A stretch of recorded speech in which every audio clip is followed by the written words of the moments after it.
Today's topic is evolution. A scientist's approach to evolution.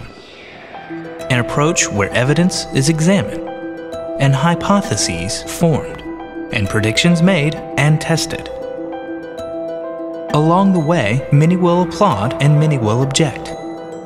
But both reactions are inappropriate.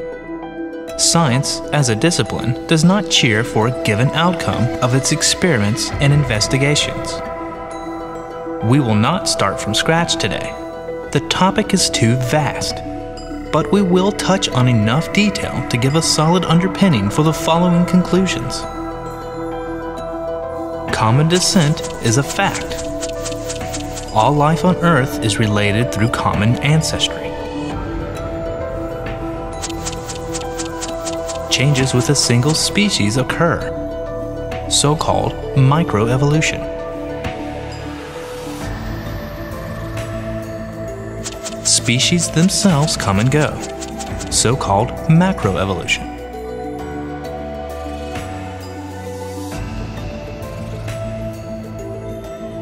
We will not discuss God or intelligent design, worthy topics, but not for science. We will not discuss the origin of life, a worthy scientific topic, but not necessary for our examination of evolution, and a topic which is a lot less certain than our current knowledge of evolution.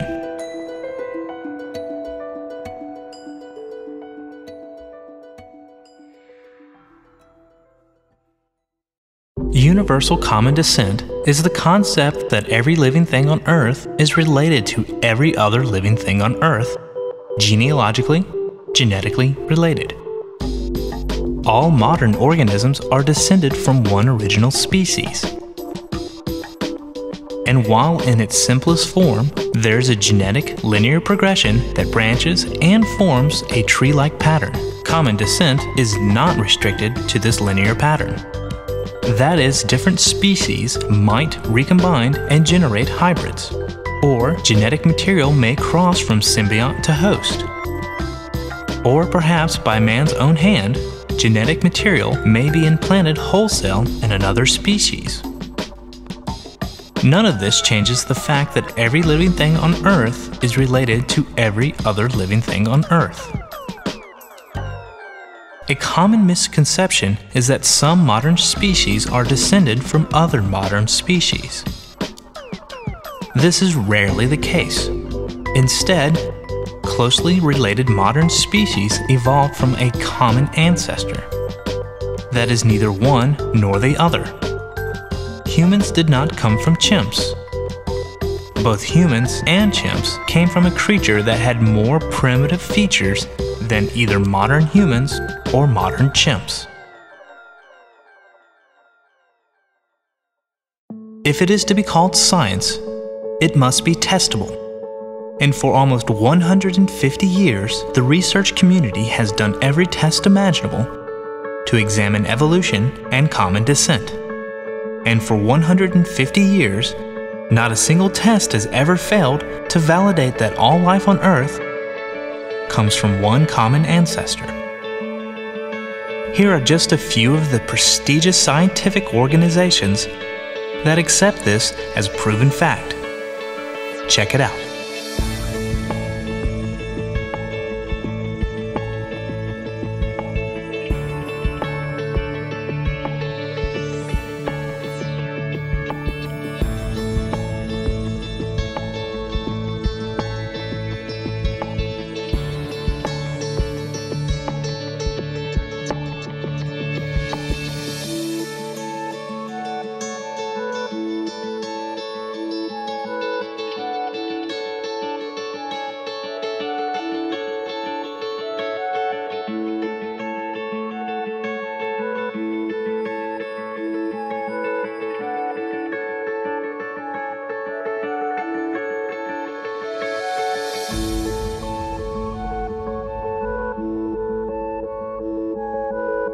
So let's look at a little of what has been done.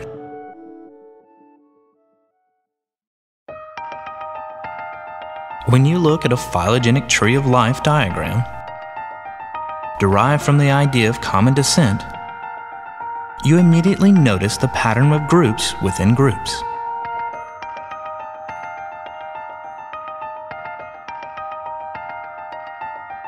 This nesting is unique to the common descent idea.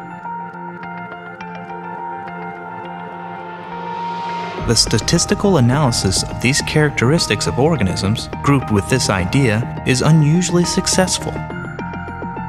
Species are essentially never found that combine characteristics of different groupings.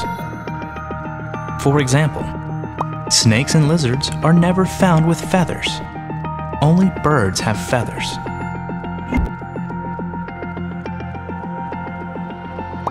Birds and crocodiles are never found with differentiated teeth.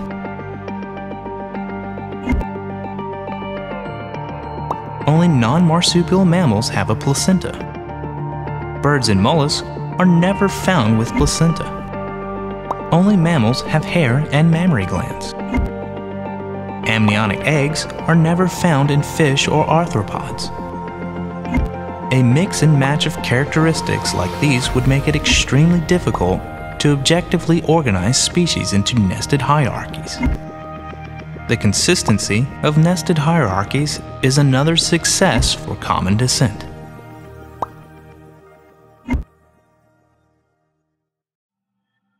Common descent requires that fossils exhibit a succession of forms from the earliest to the latest. There are many examples, but we will show just a few. Since birds evolved from dinosaurs, we expect to find reptile-like fossils with feathers, bird-like fossils with teeth, or bird-like fossils with long reptilian tails. And in fact, we have found very complete sets of reptile-to-bird transitional fossils. There are no morphological gaps. All have the expected possible shapes and forms.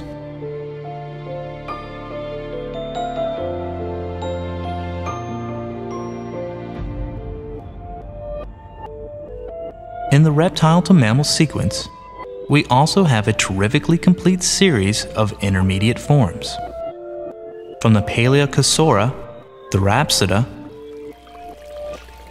Cynodonta, up to primitive Mammalia. The fossils reveal that mammals gradually evolved from a reptile ancestor. It is worthwhile to pause here and examine a type of change that is often mentioned as impossible. It appears that two of the bones in the middle ear of mammals correspond to two bones that are in the jaw structure of reptiles. The green and red bones in these diagrams are the bones in question. And if we look at the developing fetus, sure enough, two developing bones in the reptile head become part of the jaw, while the corresponding bones in the mammal fetus become part of the middle ear. How can jaw bones evolve to become middle ear bones? The fossil record is now so thorough, including a complete skull of Hydracodia mui and cranial and jaw material from Rhipinomymus and Gobiconodon. We can see the progression as it happened.